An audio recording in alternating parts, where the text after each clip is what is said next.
Մայիսի 1-ից 17 նկատ ժամանակահատվածում Ռուսաստանից Հայաստան է մուտք գործել Հայաստանի Հանրապետության 10,000-ով ավելի քաղաքացի, քան նախորդ տարվա նույն ժամանակահատվածում։ Տվյալները Ազգային անվտանգության ծառայությունը տրամադրել է իրազեկ քաղաքացիների միավորմանը։ Ընդ որում պետք է հաշվի առնենք, որ Իրանի սահմանին ագարակի անցակետով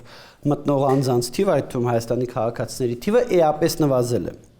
Եվ հիմնականում աճը, որը ես ասում եմ, Զվարթնոց օդակայանի եւ Բագրատաշենի սահմանային անցակետի մասին է։ Նկատվում է ինչպես ցամաքային, այնպես էլ օդային ճանապարհով հոսքերի ավելացում։ Դեռ մարտին էր կազմակերպությունը կանխատեսել մինչև ընտրություններ մոտ 80,000 քաղաքացու մուտք Հայաստան։ Հետագայում էլ Reuters լրատվական գործակալությունը հրապարակեց 100,000 քաղաքացու հավանական տեղաշարժի մասին հոդվածը, ընդգծելով Ռուսաստանաբնակ հայերը կարող են վճռորոշ դեր խաղալ ընտրություններում։ Վճռորոշ կարող է լինել, եթե մինչև ընտրություններ այս հոսքը մեծանա, ինչում Դանիել Իոնիսյանը գրեթե համոզված է։ Ակնհայտ է, որ հիմնական հոսքը ընտրողների, որոնք որ գալու են, իմաստ չկա, որ գան ամիսներ առաջ։ Հիմնական հոսքը գալու են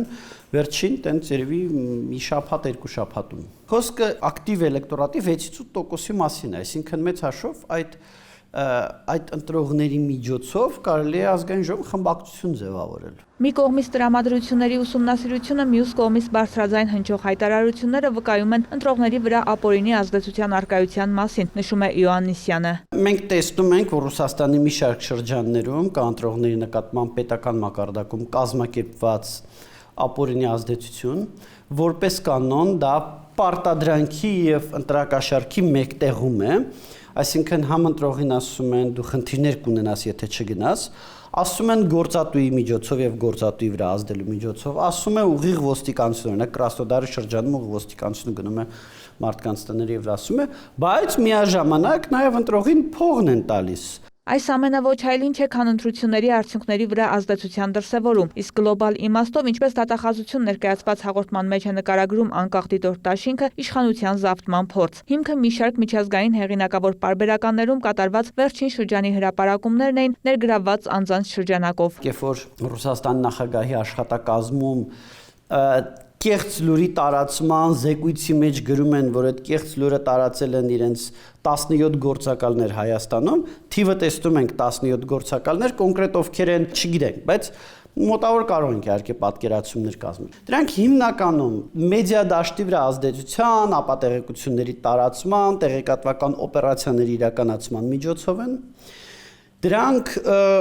ապօրինի քաղաքական ֆինանսավորման միջոցով են։ Դրանք Ռուսաստանում գտնվող Հայաստանի քաղաքացիների վրա ապօրինի ազդեցության միջոցով են, եւ դրանք Ռուսաստանի կողմից տարբեր տնտեսական եւ այլ լծակներ օգտագործելով ամենաթարմ դրսևորումն է սա, Հայաստանի հանրության մոտ կարծիքի ձևավորման վրա ազդելու փորձերի միջոցով են։ Իսկ արդյոք տարիներ շարունակ Հայաստան չայցելած երկրի ներքին կյանքին անծանոթ քաղաքացիները կարդարացնեն սպասելիքները, ինչ ազդեցություն կարող են ունենալ Ռուսաստանից բերվող հայերը։ Ըստ Իոնիսյանի լուրջ խնդիրն այն է, որ ի տարբերություն Հայաստանում ապրող Հայաստանի Հանրապետության քաղաքացու, նրանք չեն պատկերացնում, որ իրենց քվեն արժեք ունի։ Հայաստանի ապագան եւ իր ապագան այդքան էլ նույն բանը չի, հա։ Երկրորդը ինքը Ռուսաստանում ապրելով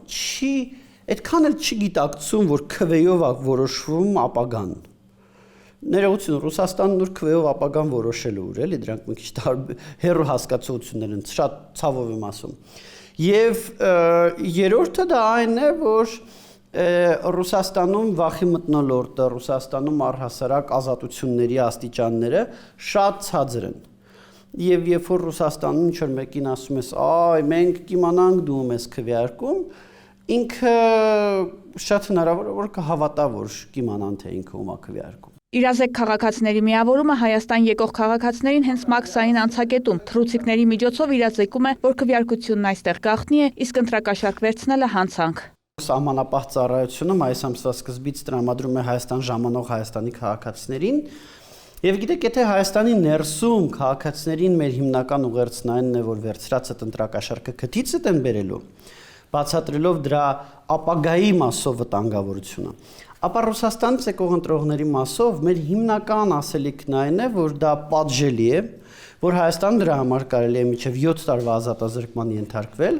եւ այո, նաեւ բացատրում ենք, որ Հայաստանում քվեարկության գաղտնիությունը իրոք հարգված է եւ ամեն ինչով հանդերձ կարող են քվեարկել ում որ ցանկանան։ Մինչև հունիսի 7-ը շարունակելու են իրազեկման աշխատանքները, նաև Հայաստան մտնող քաղաքացիների շարժի մասին տեղեկությունների հավաքումը, իսկ խնդիրը մտադիր են վերջնական կարգավորել մոտ ապագայում սահմանադրական բարեփոխումների համատեքստում։ Հայաստանի ապագան պետք է որոշեն այն քաղաքացիները, որոնք բնական կապի մեջ են երկրի հետ, օգտվում են երկրի բարիքներից ու օգուտ բերում պետությանը իրենց հարկերով կամ ծառայությամբ, համոզված է Իոնիսյանը։